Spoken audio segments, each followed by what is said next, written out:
picked up my first coffee around the age of 16.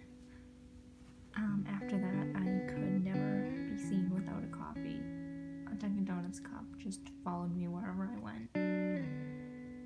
If I had known then the path it would set me down, I never would have started drinking coffee in the first place.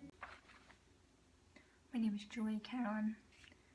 I'm making this documentary to both record my struggle with this addiction and help others going through the same as well, because there's not a lot of help available and we need to stick together.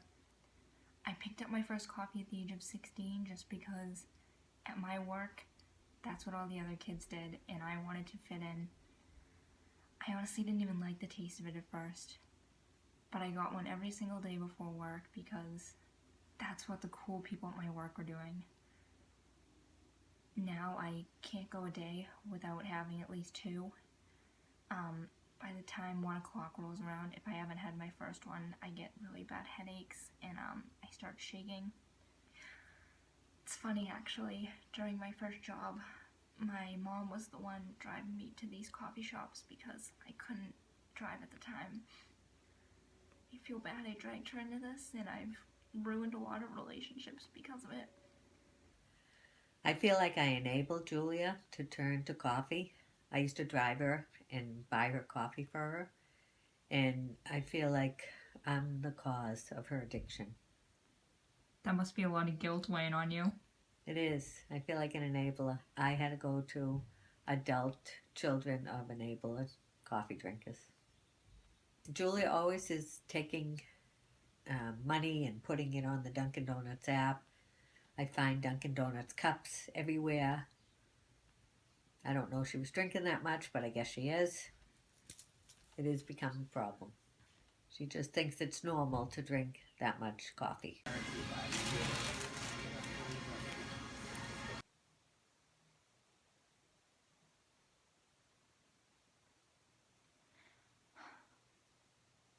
I'll be honest. I almost deleted that last clip and fired the camera person who was responsible for recording it. But I felt that would be unfair to my viewers, to you, the public. It's a hard journey. It really is. It's one of the hardest things I've ever had to do. As you can see, this is the cup from today. My usual order: caramel iced coffee, cream and sugar. I was just so tired when I woke up. My head was pounding. The symptoms of withdrawal are just... I wonder if I'm strong enough for this. Julia and I have been friends for the past 3 years. After one day, I was in Dunkin' Donuts and she offered to buy me coffee if I would be her friend. It really makes us go to get coffee at Dunkin' Donuts every single time we hang out, even though oftentimes I don't like to drink coffee because it makes me feel sick. But she still pressures me to go, even though oftentimes it also puts us into dangerous situations. Well, we have often been put into dangerous situations because there are some rather sketchy people that tend to hang out in Dunkin' Donuts, especially in parking lots or in really crowded areas such as the city. So one time when we were standing in line, someone came into the Dunkin' Donuts and threw a rock at a glass display, shattering the glass, and it went straight past our heads. We could have been hit if we were even a tiny bit out of line. I do think that her addiction has put a strain on our friendship. Not only on our friendship, but on my bank account, because I have no source of income. I'm sorry, I just can't do this. Julia, please get some help.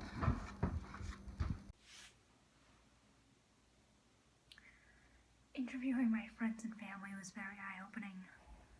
I really think I can get my act together. I don't just think it, I know it. I know I have to do it to salvage my relationships with the people I love. So I really am gonna try to fight this addiction. Hopefully, with the support of you guys and my family and friends. I'm cutting myself down to just 1 coffee a day, and then hopefully from that just a few a week, and it's gonna be a gradual process, but I'm really excited, and hopefully it'll work out, because